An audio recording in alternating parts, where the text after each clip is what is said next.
Hello students. हम जो अपना चैप्टर है हाउ डू ऑर्गेनिज्म रिप्रोड्यूस वो डिस्कस कर रहे थे। बायोलॉजी का चैप्टर है हमारा, वो हम डिस्कस कर रहे थे। उसमें हमने एसेक्सुअल रिप्रोडक्शन और उसके अलावा जो ह्यूमन बीइंग के अंदर मेल रिप्रोडक्टिव सिस्टम है वो डिस्कस कर लिया था। इसके साथ ही प्लांट्स के अंदर जो सेक्सुअल रिप्रोडक्शन की प्रोसेस है वो हमने डिस्कस कर ली थी। आज की जो क्लास होगी वो हमने फीमेल रिप्रोडक्टिव सिस्टम पढ़ना है। जो ह्यूमन बीइंग का फीमेल रिप्रोडक्टिव सिस्टम है उसके बारे में हमें यहाँ पे डिस्कस करना है। तो जो फीमेल रिप्रोडक्टिव सिस्टम है उसके अंदर भी सेम एज इट इज, जैसे कि मेल रिप्रोडक्टिव सिस्टम में प्राइमरी और एसेसरी ऑर्गन थे, उसी टाइप से फीमेल रिप्रोडक्टिव सिस्टम में भी प्राइमरी और एसेसरी ऑर्गन होते हैं। ओवरी होती है वो जो एक प्राइमरी ऑर्गन होती है जो कि बाय बर्थ हमारे अंदर प्रेजेंट होती है। इसके अलावा और बहुत सारे ऑर्गन हैं जो कि आफ्टर प्यूबर्टी वो डेवलप होंगे और अपना काम करना स्टार्ट करते हैं। जो फीमेल होती है उसमें बाय बर्थ ही ओवरी के अंदर बहुत सारे एग्स, मिलियन ऑफ एग्स है, वो डेवलप होते हैं। और जब प्यूबर्टी टाइम है उस टाइम पे वो एग्स मैच्योर होके धीरे धीरे बाहर जो फैलोपियन ट्यूब है उसमें आना स्टार्ट हो जाते हैं। तो ये वन बाय वन हमें डिस्कस करना है कि फीमेल रिप्रोडक्टिव सिस्टम है क्या, कौन कौन से पार्ट है, इनके पार्ट्स की फंक्शनिंग कैसे है, फर्टिलाइजेशन प्रोसेस क्या होती है, और मेंस्ट्रुअल प्रोसेस है, मेंस्ट्रुएशन साइकिल होती है, मेंस्ट्रुअल साइकिल होती है, उसके बारे में हमें आज इस क्लास में पूरा डिस्कस करना है। तो स्टार्ट करते हैं। जो फीमेल रिप्रोडक्टिव सिस्टम है उसके अंदर पेयर ऑफ ओवरी प्रेजेंट होता है, a pair of oviduct present होता है जिसको फैलोपियन ट्यूब भी हम बोलते हैं, यूट्रस, वजाइना एंड वोल्वा, ये सारे के सारे पार्ट्स प्रेजेंट होते हैं। ओवरी जब वो जो जहाँ पे एग प्रोड्यूस होंगे, पेयर ऑफ ओविडक्ट, ओविडक्ट जो जिसको फैलोपियन ट्यूब भी बोलते हैं, जो साइट ऑफ फर्टिलाइजेशन होती है जिसमें एग एंड स्पर्म का फ्यूजन होता है और वहां पे एम्ब्रियो फॉर्मेशन होते हैं। यूट्रस वो जगह है जहाँ पे जो फर्टिलाइजेशन के बाद एम्ब्रियो बन चुका है और फिर सेल डिवीजन के बाद जो जाइगोट की फॉर्मेशन हो जाएगी, वो जाइगोट आके यहाँ पे इम्प्लांट, मतलब एक टाइप से जो वोम्ब वाला एरिया है वो यूट्रस होता है, यहाँ पे इम्प्लांटेशन होती है। वजाइना है, वजाइना एक जो पार्ट है जिसके अंदर जो मेल रिप्रोडक्टिव ऑर्गन है वो स्पर्म इंसर्ट करता है, वो वाला पार्ट हो जाएगा। एंड वोल्वा जो एक्सटर्नल जो स्किन दिखाई देती है, एक्सटर्नल स्ट्रक्चर जो दिखाई देती है फीमेल की, उसको हम बोलते हैं vulva. The main function of female reproductive system are to produce egg. जो मेन रोल है वो क्या है? Produce the egg, receive the sperm, sperm को रिसीव करेगी, provide the site of fertilisation, site provide कर फर्टिलाइजेशन की। अब ये जो पॉइंट है ये डिस्कस करने के बाद आपको एक चीज समझ में आ जाएगी कि मेल का रिप्रोडक्टिव सिस्टम है वो ज्यादा कॉम्प्लेक्स होता है या फीमेल का ज्यादा कॉम्प्लेक्स होता है। Implantation of the growing embryo, growing embryo है उसका इम्प्लांटेशन होगा यूट्रस के अंदर। एंड डेवलपमेंट ऑफ फीटस, आगे जो फीटस जो है उसका कंप्लीट डेवलपमेंट, 9 मंथ की जो प्रेगनेंसी होती है उसका कंप्लीट डेवलपमेंट है वो यूट्रस के अंदर होता है। तो देखो फीमेल क्या क्या काम कर रही है, एग भी प्रोड्यूस कर रही है, फ्यूजन के लिए साइट भी प्रोवाइड कर रही है, फर्टिलाइजेशन प्रोसेस के लिए, इम्प्लांटेशन के लिए भी साइट प्रोवाइड कर रही है, और फिर जो फीटस है उसका डेवलपमेंट का भी पूरा जो मेंटेनिंग प्रोसेस है वो उसको न्यूट्रिएंट्स प्रोवाइड करना, उसका वेस्ट बाहर निकालना, वो सारी चीजें भी फीमेल के अंदर ही होती है। मेल का क्या काम था? मेल सिर्फ क्या कर रहा है, स्पर्म प्रोड्यूस करेगा और उसको इंसर्ट कर देगा फीमेल वजाइना में, इतना ही उसका काम होता है। लेकिन फीमेल है वो क्या कर रही है? फीमेल एग भी प्रोड्यूस कर रही है, फर्टिलाइजेशन की प्रोसेस है उसको भी साइट प्रोवाइड कर रही है, इम्प्लांटेशन के लिए भी अपने यूट्रस के अंदर जो साइट है वो दे रही है, और फीटस की डेवलपमेंट की प्रोसेस है उसको भी इंक्लूड कर रही है। तो इसीलिए बोला जाता है कि जो फीमेल रिप्रोडक्टिव सिस्टम है वो थोड़ा सा कॉम्प्लेक्स होता है। It also produce hormone that control various stage of ovulation and maintenance of pregnancy.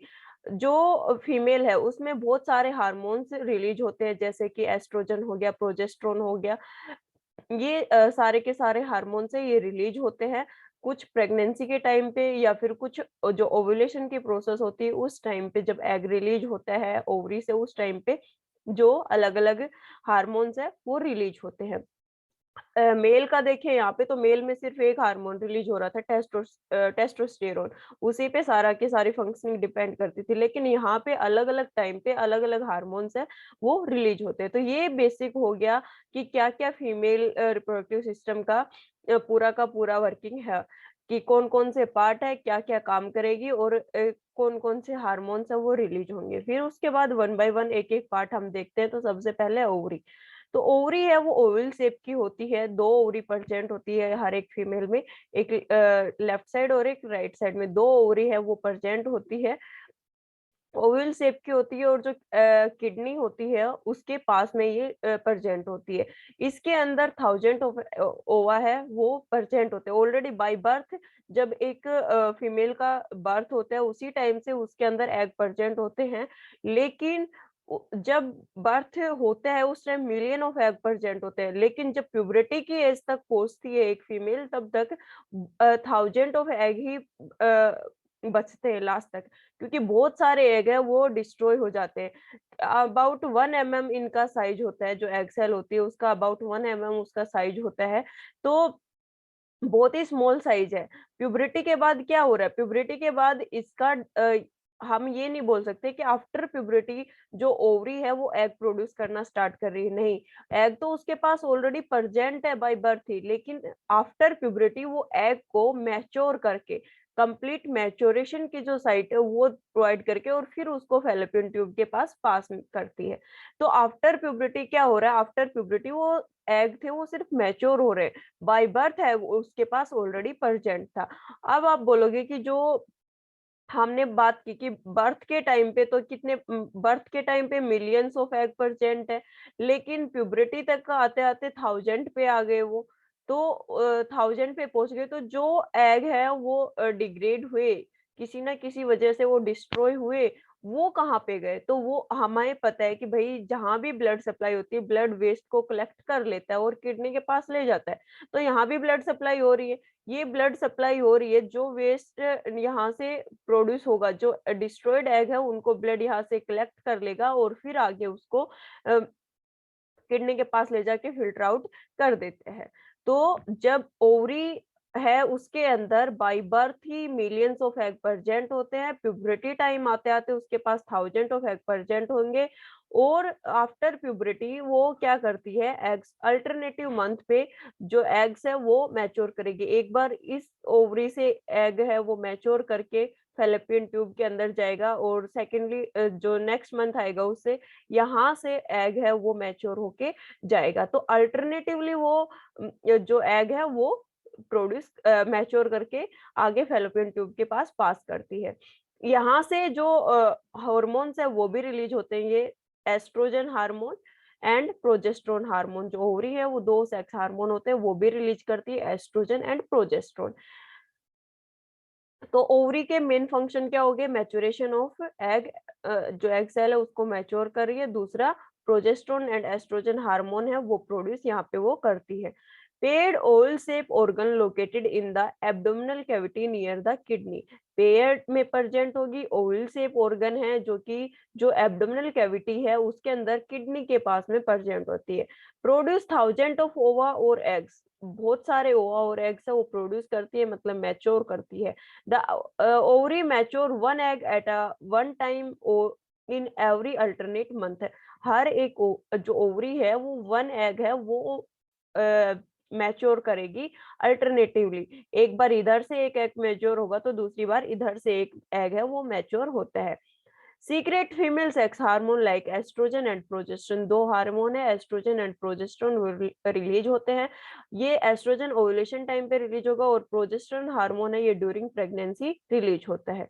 ये यहाँ पे इसकी स्ट्रक्चर दी हुई है, ये ओवरी है, ये फैलोपियन ट्यूब है, ये वाला पार्ट है यूट्रस, सर्विक्स, वजाइना। ये वन बाय वन हमें आगे पढ़ने हैं। फिर बात करते हैं ओविडक्ट की। तो ओविडक्ट है उसको हम फैलोपियन ट्यूब भी बोलते हैं। ओविडक्ट को फैलोपियन ट्यूब भी बोला जाता है और ये साइट ऑफ फर्टिलाइजेशन भी बोला जाता है। फैलोपियन ट्यूब में ही जो मेल से स्पर्म आए वो और फीमेल जो एग है उसका, फीमेल ओवा है उसका फर्टिलाइजेशन होता है, फ्यूजन होता है। तो ओविडक्ट है ये अराउंड 12 सेंटीमीटर लॉन्ग होती है और फनल शेप होती है। ये देखिए, ये ओवरी से इसके फिंगर लाइक स्ट्रक्चर है, ये क्या करेगी, एग को कलेक्ट करेगी और यहाँ इसको लेके जाएगी आगे, पास करेगी कहाँ पे, यूट्रस तक, आगे तक पास करने का काम इसी का होता है। और इसी के अंदर जो फैलोपियन ट्यूब है, इसके अंदर जो एम्पुला वाले, इसके 3 अलग-अलग पार्ट होते हैं जो फैलोपियन ट्यूब है, ये आपको इतनी डिटेल पढ़ने की ज़रूरत नहीं है, सिर्फ फर्टिलाइज़ेशन के लिए मैं बता रही हूँ यहाँ पे। इसके 3 पार्ट हैं, इन्फंडिबुलम, एम्पुला एंड इस्थमस। तो दोनों ये तीनों पार्ट है, इसमें जो एम्पुला वाली साइट होती है, यहाँ पे फर्टिलाइजेशन होता है। तो आपको इतना याद नहीं रखना कि फैलोपियन ट्यूब के अंदर कौन-सा पार्ट है, उसमें फर्टिलाइजेशन नहीं, आपको सिर्फ इतना याद रखना है कि जो फर्टिलाइजेशन की प्रोसेस है, साइट ऑफ फर्टिलाइजेशन है, वो क्या होगी, ओविडक्ट होगी, फैलोपियन ट्यूब होगी। फनल शेप है, जैसी ये इधर दिखाई दे रही है, उसी टाइप से इसके दूसरी साइड में भी प्रेजेंट होगी। ये देखिए इधर क्या, ये देखिए, ये इधर एक फैलोपियन ट्यूब प्रेजेंट है, ये दूसरी साइड फैलोपियन ट्यूब प्रेजेंट है, तो इसी टाइप से यहाँ पे फैलोपियन ट्यूब है वो प्रेजेंट होती है।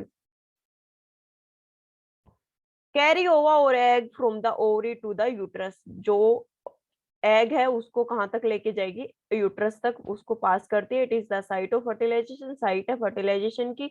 These opens into the uterus from both side, और दोनों साइड से कहाँ पे, यूट्रस के अंदर ओपन हो रही है। ये देखिए, इधर से भी ये कहाँ पे आके ओपन हो रही है, यूट्रस के अंदर, और इधर से भी ये कहाँ पर आके ओपन हो रही है, यूट्रस में ओपन होती है। तो जो ओविडक्ट है या फैलोपियन ट्यूब है वो 10 टू 12 सेंटीमीटर लॉन्ग होगी, फनल शेप होती है, और ये कहाँ पे ओपन होती है, नियर द, और जो दोनों साइड से ओपन होगी, यूट्रस के अंदर होगी। एग है उसको रिलीज करती है, साइट ऑफ फर्टिलाइजेशन होती है। मेन क्वेश्चन यहाँ से बनता है वो है साइट ऑफ फर्टिलाइजेशन का, फीमेल रिप्रोडक्टिव सिस्टम में साइट ऑफ फर्टिलाइजेशन कौन सा पार्ट है, या फर्टिलाइजेशन की साइट कहाँ है, वो आपसे क्वेश्चन पूछ लिया जाए तो फैलोपियन ट्यूब या फिर ओविडक्ट इसको हम बोल सकते हैं। फिर उसके बाद बात करते हैं हम यूट्रस की। तो यूट्रस है वो जो वोम वाला पोर्शन, जहाँ पे जो फीटस है वो इम्प्लांट करता है, जो एम्ब्रियो से जाइगोट बना था, जाइगोट आके जहाँ पे इम्प्लांट करेगा, उस वाले पार्ट को हम क्या बोलते हैं, यूट्रस बोलते हैं। देखो, यहाँ से एग कलेक्ट किया, ओवरी से फैलोपियन ट्यूब ने एग कलेक्ट किया, इधर से क्या आएगा, स्पर्म आएगा, और दोनों का फर्टिलाइजेशन यहाँ पे हो गया, एम्ब्रियो की फॉर्मेशन हो जाएगी। ये एम्ब्रियो किसमें, सेल डिवीजन की हेल्प से किसमें कन्वर्ट हो जाएगा, जाइगोट में, और फिर ये जाइगोट यहाँ पे जो ये यूट्रस वाला पोर्शन है, यहाँ पे आके इम्प्लांट होता है। Uterus is a pear shape, pear नहीं, inverted pear, inverted pear shape होता है, इन्वर्टेड पियर शेप। जो पियर है उसको उल्टा करोगे तो उस शेप का कुछ होता है uterus. Broad on the upper end narrow on the lower end, ऊपर से क्या होगा, ब्रॉड होगा, और नीचे से नैरो होगा। ये देखिए यहाँ पे जो ऊपर वाला पोर्शन है ये क्या है, ब्रॉड है, एक मिनट, ऊपर वाला पोर्शन है ये होगा इसका ब्रॉड, और जो लोअर पोर्शन है वो होता है इसका नैरो। ऊपर वाला पोर्शन क्या है, ब्रॉड है, और नीचे वाला पोर्शन है ये नैरो। ये पूरा का पूरा यूट्रस का पार्ट होता है। तो ये इनवर्टेड पियर लाइक शेप इसकी होती है। The upper and is called the body of uterus and lower and is called the cervix. ये जो ऊपर वाला हिस्सा है, ये वाला जो ऊपर वाला हिस्सा है, इसको बोला जाता है body of the uterus, body of the uterus. And जो नीचे वाला हिस्सा है इसको बोला जाता है सर्विक्स। जो ये वाला पोर्शन है इसको हम बोलेंगे cervix. At the upper end, it receives the oviduct of the either side where the lower end cervix open into the vaginal canal that opens to the outside। क्या हो रहा है, इसके अंदर दोनों के दोनों जो ओविडक्ट है, दोनों के दोनों फैलोपियन ट्यूब है, वो आके ओपन हो रही है, और नीचे वाला हिस्सा है वो वजाइनल पोर्शन के अंदर ओपन होता है, जो कि वजाइनल पोर्शन है जो outside outside the female body वो शो होता है वोल्वा के अंदर। तो यूट्रस है उसका मेन काम क्या हो गया, प्रेगनेंसी के टाइम पे वो अपना मेन रोल प्ले करता है कि जो फीटस है उसका इम्प्लांटेशन होगा कहाँ पे, यूट्रस के अंदर होगा। पियर शेप होता है ये, और जो इसकी लाइनिंग होती है, यूट्रस की लाइनिंग होती है, इसके अंदर अलग अलग 3 लेयर्स प्रेजेंट होती है।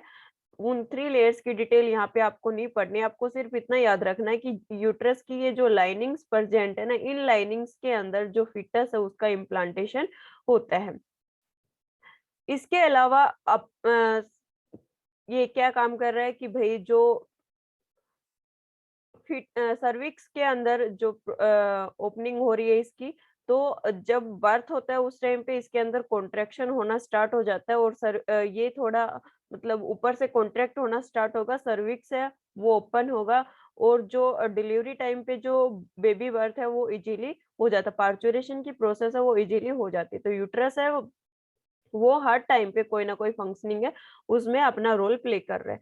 फिर बात करते हैं सर्विक्स की। सर्विक्स है वो लोअर पार्ट है, नैरो पोर्शन है यूट्रस का जो कि वजाइना में ओपन होता है। सर्विक्स कौन सा पार्ट है? ये वाला पार्ट है। एक मिनट, ये वाला जो पार्ट है यहाँ से लेकर यहाँ तक का जो पार्ट है, ये वाला पार्ट है, इसको हम बोलते हैं सर्विक्स। ठीक है, सर्विक्स है वो एक नैरो पार्ट है जो यूट्रस से स्टार्ट होता है और वजाइना में आके इसकी ओपनिंग हो जाती है।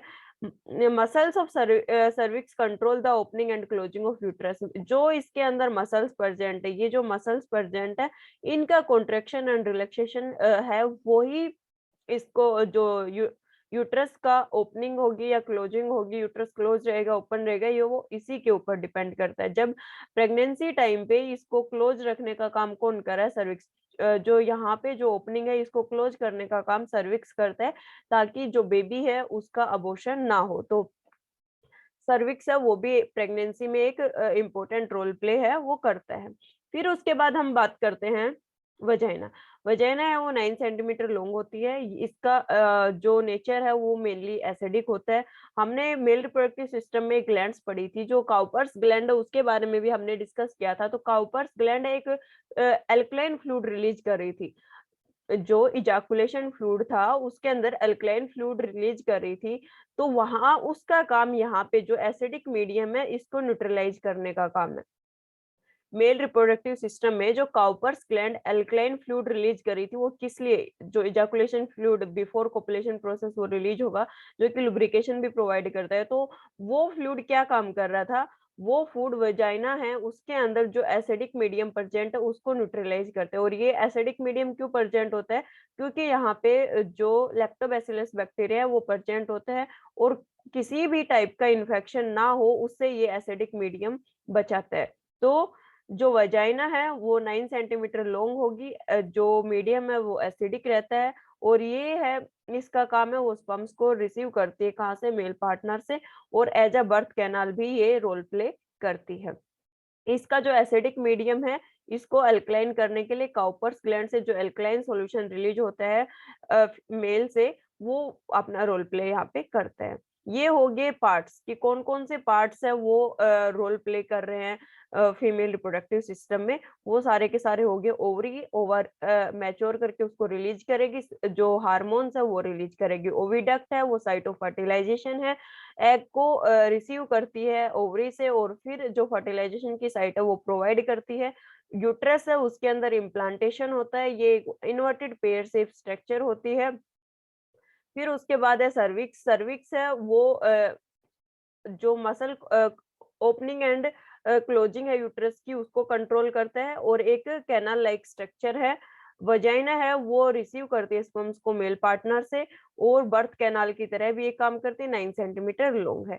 ये हो गए सारे के सारे पार्ट्स। इसके बाद हमें देखना है फर्टिलाइजेशन प्रोसेस और जो पोस्ट फर्टिलाइजेशन प्रोसेस है कि फर्टिलाइजेशन में क्या होगा, आफ्टर फर्टिलाइजेशन क्या होगा, वो हमें यहाँ पे देखना है।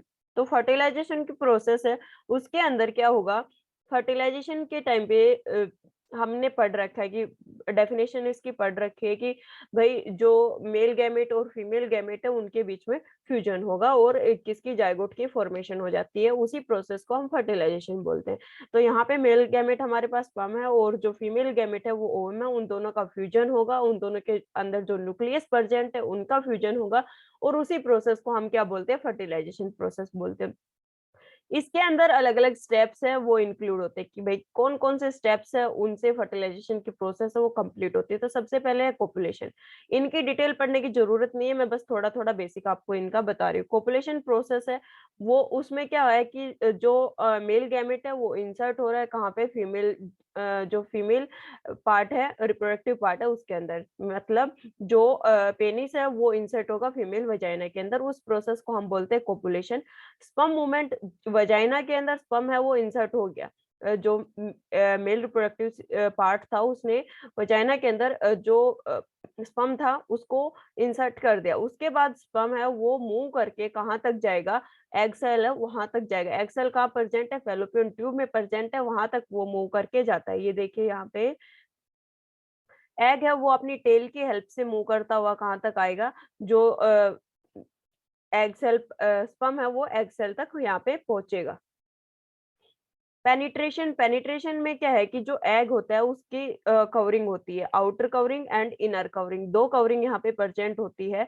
तो ये जब मूव करके आता है तो इसका जो एक्रोसोम वाला पार्ट मतलब जो हेड पार्ट है उसी के अंदर न्यूक्लियस प्रेजेंट है, और वही आगे जो आउटर लेयर और इनर लेयर है इन दोनों को तोड़ के आगे जो एग का न्यूक्लियस है यहाँ तक वो पहुंचता है। तो बहुत सारे जब फीमेल वजाइना में स्पर्म्स इंसर्ट किए जाते हैं, मेल रिप्रोडक्टिव पार्ट है उसके द्वारा, पेनिस के द्वारा जब फीमेल वजाइना में स्पर्म इंसर्ट होंगे उस time millions of sperm release होते हैं। लेकिन फर्टिलाइजेशन तो सिर्फ एक का होना है। तो जितने भी एग है सॉरी जितने भी स्पर्म्स हैं उनके बीच में एक कंपटीशन होता है कि कौन सा है वो सरवाइव करके आगे तक एग सेल तक पहुंचेगा। एग सेल में पहुंचने के बाद ये जो एग सेल्स है, जो आउटर कवरिंग और इनर कवरिंग है, इनको पेनिट्रेट करके एक स्पर्म है वो अंदर एंटर कर जाएगा। बहुत सारे आके यहाँ पे चिपक जाते हैं, लेकिन जो सबसे पहले इसको तोड़ के अंदर पहुंचेगा, एक्रोसोम इसका पार्ट है, जो हेड पार्ट है वो अंदर जाएगा और न्यूक्लियस के साथ फर्टिलाइज करेगा। अब इसके साथ चिपके हुए तो बहुत सारे हैं, तो क्या सभी के सभी एंटर कर जाएंगे? नहीं, सिर्फ एक एंटर करने के बाद एग सेल में जब एक स्पर्म एंटर कर चुका, उसके बाद ये जो आउटर कवरिंग है ये फ्रीज हो जाती है। ये इनर और आउटर कवरिंग है ये दो पूरी की पूरी फ्रीज हो जाती है। बाकी के स्पर्म्स है वो यहाँ पे डिस्ट्रॉय होना स्टार्ट हो जाते हैं। सिर्फ जो एक स्पर्म अंदर एंटर किया उसका जो न्यूक्लियस है वो एग के न्यूक्लियस के साथ फर्टिलाइज करेगा, और फिर क्या होगा, एम्ब्रियो की जाइगोट फॉर्मेशन, एम्ब्रियो फॉर्मेशन, वो आगे प्रोसेस चलेगी। फर्टिलाइजेशन में वही है कि न्यूक्लियस दोनों के क्या हो जाएंगे, दोनों के दोनों न्यूक्लियस है उनके बीच में फर्टिलाइजेशन हो जाएगा, फ्यूजन हो जाएगा। सेल डिवीजन पहले क्या बनेगा, जाइगोट की फॉर्मेशन होगी, देन एम्ब्रियो की फॉर्मेशन होगी। इम्प्लांटेशन, इम्प्लांटेशन जब एम्ब्रियो की फॉर्मेशन हो चुकी है तो वो यूट्रस में आके इम्प्लांट हो जाएगा, फेलोपियन ट्यूब से वो यूट्रस के अंदर आएगा और वहां पे उसकी इम्प्लांटेशन हो जाएगी। तो ये सारे के सारे स्टेप हो गए। फर्टिलाइजेशन से पहले क्या हुआ, फर्टिलाइजेशन के अंदर क्या हुआ, और आफ्टर फर्टिलाइजेशन क्या हुआ, पोस्ट फर्टिलाइजेशन इवेंट क्या क्या हो गए, वो ये सारे के सारे पॉइंट्स है वो इंक्लूड करेगा। फिर उसके बाद देखते हैं इसके नोट्स। प्रेगनेंसी टाइम क्या होगा, मतलब जो हमारा एम्ब्रियो था वो इम्प्लांट कर चुका, फीटस है वो इम्प्लांट कर चुका है, और उसके बाद की प्रोसेस है वो क्या होगी। तो प्रेगनेंसी के टाइम पे जो एम्ब्रियो है उसके बीच में और यूट्राइन वाल, देखिए डायग्राम पे चलते हैं। ये हमारे पास डायग्राम है फीमेल रिप्रोडक्टिव सिस्टम का। तो क्या होगा, ये यूट्राइन वॉल है, और यहाँ पे आके जो फीटस है जो एम्ब्रियो है वो आके यहाँ पे इम्प्लांट हो जाए। तो यूट्राइन वॉल और फीटस इसके बीच में एक कैनाल की फॉर्मेशन होती है जिसको हम प्लेसेंटा बोलते हैं। जो यूट्रस है उसकी लाइनिंग की और एम्ब्रियो के बीच में एक जो कैनाल की फॉर्मेशन होगी जिसको हम बोलते हैं प्लेसेंटा। प्लेसेंटा है वो ग्रो करेगा between the uterine wall and the embryo during pregnancy. Fertilization हो चुका, उसके बाद जाइगोट बन चुका, जाइगोट से एम्ब्रियो, एम्ब्रियो की इम्प्लांटेशन हो गई और प्लेसेंटा की फॉर्मेशन होगी। प्लेसेंटा उसके ऊपर फिंगर लाइक प्रोजेक्शन प्रेजेंट है, जो कि विली जिसको बोलते हैं हम, वो क्या करेंगे, जो एम्ब्रियो है उसको न्यूट्रिएंट्स प्रोवाइड करेंगे, उसको जैसे जैसे उसका साइज बढ़ता जाएगा उसको जो सरफेस एरिया है वो प्रोवाइड करेंगे। इसके अलावा जो उसका वेस्ट था उसको लेके बाहर निकालें। मतलब मदर से न्यूट्रिएंट्स प्रोवाइड करने का काम, मदर से जो बेबी है वोम्ब के अंदर उसको न्यूट्रिएंट्स प्रोवाइड करेंगे, और बेबी का जो वेस्ट है, फीटस का जो वेस्ट है उसको बाहर निकालने का काम कर रहा है कौन, प्लेसेंटा। इसके अलावा जो डिलीवरी का टाइम हो ह्यूमन बीइंग में हम बात करें तो अप्रोक्सीमेटली 9 मंथ जो पूरा का पूरा प्रोसेस है वो चलता है, उसके बाद जो चाइल्ड बर्थ है वो होता है, अगर एग हमारा फर्टिलाइज हुआ है, फर्टिलाइजेशन की प्रोसेस हुई है तो। अब देखते हैं नोट्स इसके कि पोस्ट फर्टिलाइजेशन जो प्रेगनेंसी टाइम उस क्या क्या होगा। During pregnancy the placenta grow into a disc between the uterine wall and the embryo. Embryo and uterine wall के बीच में क्या ग्रो हो गया, प्लेसेंटा है, उसकी ग्रोथ हो गई। Placenta form finger like projection called the villi towards embryo. Embryo की तरफ वो फिंगर लाइक प्रोजेक्शन है, उनकी फॉर्मेशन कर लेता है। This create large surface area for the exchange of glucose oxygen between the mother and embryo. Surface area increase करेगा ताकि मदर और जो एम्ब्रियो है उसके बीच में ग्लूकोज के मतलब न्यूट्रिएंट्स का एक्सचेंज हो रहा है, ऑक्सीजन का एक्सचेंज हो रहा है, वो कंटिन्यूअसली होता रहे। The developing embryo also generate waste substance. जो एम्ब्रियो डेवलप हुआ है उसमें आगे आगे सेल डिवीजन की प्रोसेस चलती रहेगी, जो ऑर्गन्स है उनका डेवलपमेंट होता रहेगा, मतलब कंप्लीट बॉडी का ही डेवलपमेंट होता है एम्ब्रियो से फिटस के अंदर। तो उसके अंदर जो वेस्ट जनरेशन है उस वो भी कौन बाहर निकालेगा, these can be removed by transferring them into the mother blood through the placenta. Placenta है उसको मदर ब्लड के साथ मिक्सअप करेगा और फिर मदर है उसको बाहर रिलीज करती है। The development of child inside the mother body take approximately 9 month in women. Women की बात करें तो जो चाइल्ड का डेवलपमेंट होता है मदर बॉडी के अंदर वो 9 मंथ तक होता है। Strong rhythm muscular contraction in the uterus cause the children child birth. जो 9 मंथ के बाद एक मसल्स के अंदर कॉन्ट्रेक्शन स्टार्ट होता है जिसको हम लेबर पेन भी बोलते हैं, वो स्टार्ट होगा और उसकी वजह से क्या होता है, चाइल्ड बर्थ होता है। अगर हमारा एग फर्टिलाइज हुआ था तो फर्टिलाइजेशन की प्रोसेस है उसमें एग फर्टिलाइज हुआ था तो ये सारी की सारी प्रोसेस है वो चलेगी मदर बॉडी के अंदर। फिर उसके बाद बात करते हैं कि अगर जो एग है वो फर्टिलाइज नहीं हुआ, एग और जो स्पर्म था उसका फर्टिलाइजेशन नहीं हुआ, तो भी ओवरी है वो तो हर मंथ जो एग है वो रिलीज कर रही है, तो उस एग का क्या होगा। ओवा है वो तो हर मंथ रिलीज हो रहा है, अल्टरनेटिवली एक बार राइट ओवरी है वो एग रिलीज करेगी, एक बार लेफ्ट ओवरी है वो एग रिलीज करेगी, लेकिन उसको स्वम नहीं मिला, फर्टिलाइजेशन नहीं हुआ, तो उस टाइम पे क्या होता है उस एग का वो देखना है। तो उसी साइकिल को हम जब फर्टिलाइजेशन नहीं होता है उस टाइम पे जो प्रोसेस चलती है उसको हम बोलते हैं मेंस्ट्रुअल साइकिल। ये मेनली 28 डेज का पीरियड होता है। ये जब एक लड़की के अंदर प्यूबर्टी स्टार्ट हो जाती है, एक फीमेल के अंदर प्यूबर्टी डेवलपमेंट हो जाता है, मतलब 10 to 13 की एज में ही ये प्रोसेस है ये स्टार्ट हो जाती है फीमेल्स के अंदर। और इसमें क्या होता है कि हर मंथ जो एग है वो रिलीज हो रहा है वो फर्टिलाइज नहीं हो रहा, तो यूट्रस क्या करेगा, उस एग को बाहर रिलीज करेगा। यूट्रस तो अपनी जो डेवलपमेंट की प्रोसेस है उसको प्रिपेयर करके रखता है कि अगर एग फर्टिलाइज हो गया तो इसको इम्प्लांट कर दें, तो एक्स्ट्रा लेयरिंग है वो बन जाती है वहां पे, तो जो एग है उसको भी रिलीज करेगा और जो एक्स्ट्रा मसल्स की लेयरिंग बन जाती है उसको भी रिलीज किया जाता है, स्पंजी लेयर बन जाती है, उस लाइनिंग बन जाती है उनको भी रिलीज करता है। तो इसका डायग्राम के अकॉर्डिंग हम देखते हैं, देखो ओवरी से एग है वो फर्टिलाइज नहीं, एग है वो रिलीज हो गया, लेकिन फर्टिलाइजेशन नहीं हुआ इसका। ये कहाँ पे आएगा, यूट्रस के अंदर पहुंच जाएगा। यूट्रस के अंदर थिक जो एंडोमेट्रियम वॉल है उसकी लाइनिंग बन चुकी, यूट्रस के अंदर जो इनर लाइनिंग थी जहाँ पे इम्प्लांटेशन होना था वहां पे लाइन बन चुकी, लेकिन इम्प्लांटेशन होगा किसका, क्योंकि फर्टिलाइजेशन तो हुआ ही नहीं, एग है उसका वो फर्टाइल फ्यूजन तो हुआ ही नहीं उसका किसी के साथ, तो क्या होगा, यूट्रस है वो इस एग को बाहर रिलीज करेगी सर्विक्स के द्वारा। Egg first day egg release हो जाता है और फिर उसके बाद जो ये यूट्राइन वाल बनी है इसको भी बाहर रिलीज कर दिया जाता है। तो जो एंडोमेट्रियम की वॉल है मेंस्ट्रुअल फेज में इसको भी बाहर रिलीज।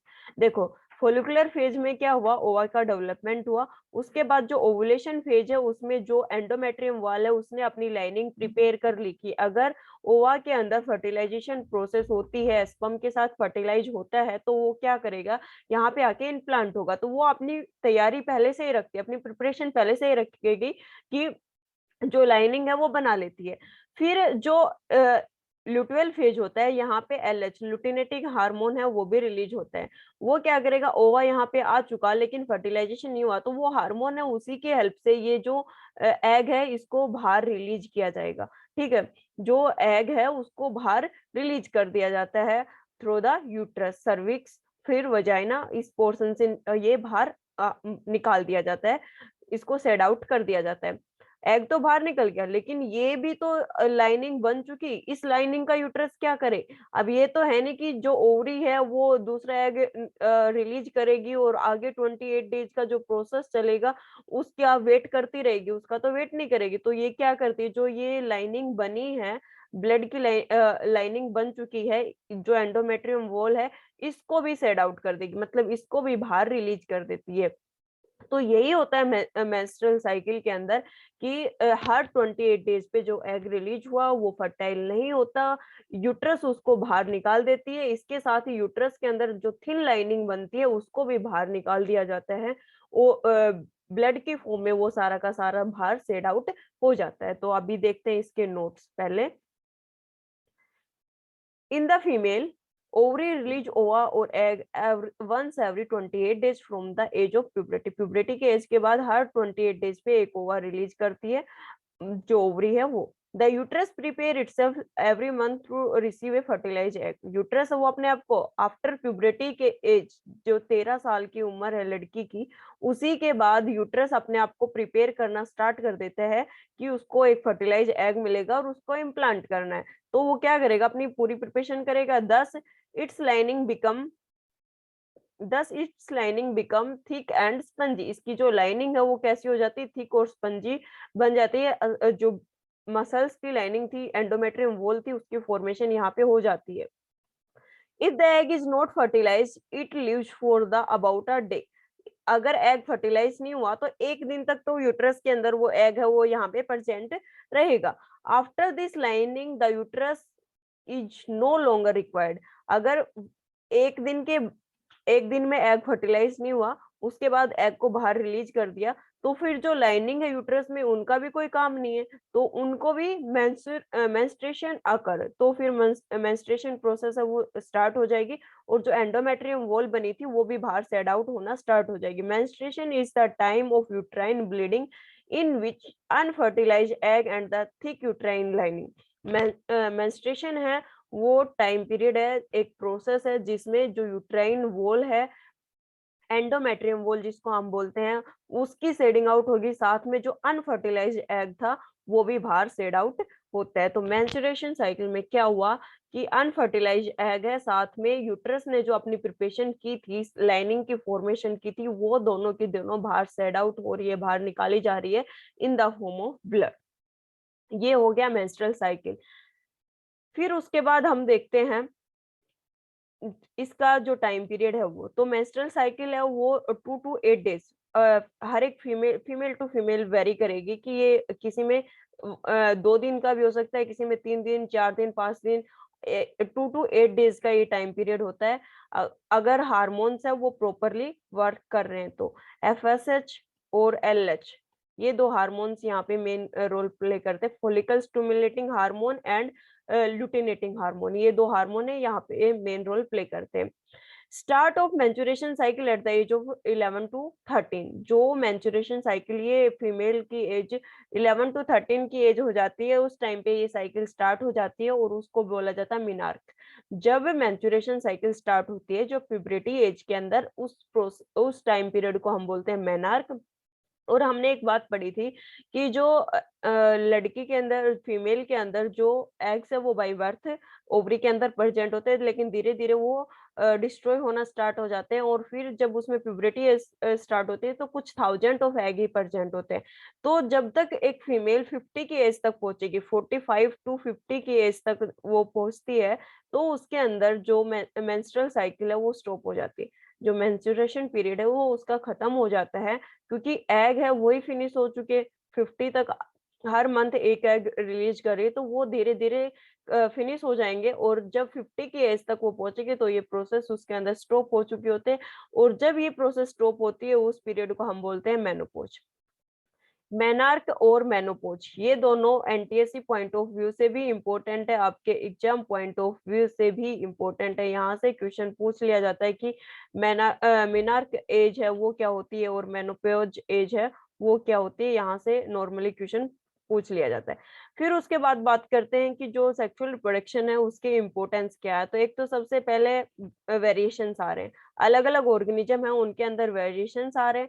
वेरिएशंस आएँगे तो वो किसी भी टाइप के वेरिएशन हो सकते हैं कि भाई जो डिजीज़ हो रही है उनके अगेंस्ट रेजिस्टेंट हो सकते हैं, या फिर जो भी एनवायरनमेंट है वो उसके अकॉर्डिंग अपने आप को अडॉप्ट कर पा रहे।